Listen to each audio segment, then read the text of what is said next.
Joriy yilning 30-aprel kuni Rossiya Federatsiyasida bo'lib turgan chet el fuqarolari uchun huquqiy maqomga ega bo'lish muddati tugaydi.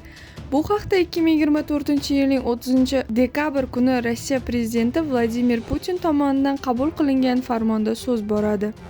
Ushbu farmonga ko'ra, aynan 30-aprel kunidan boshlab berilgan imkoniyatlar muddati o'z nihoyasiga yetadi.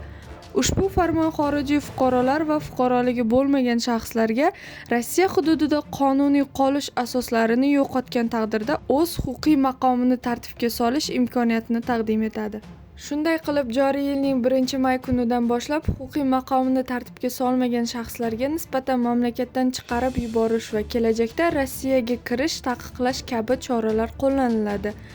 Bildirilishicha, fuqarolarga tegishli ruxsatnoma hujjatlarini olish uchun Rossiya Ichki ishlar vazirligi organlariga yoki Moskva shahridagi Saxarova markaziga murojaat qilishlari zarur.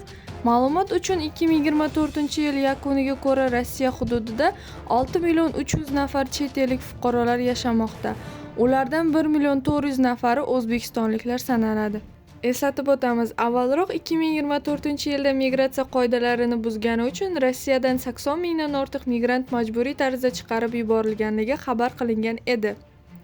Moskva shahri va viloyatidan 2024-yilda 23.000 migrant chiqarib yuborilgan.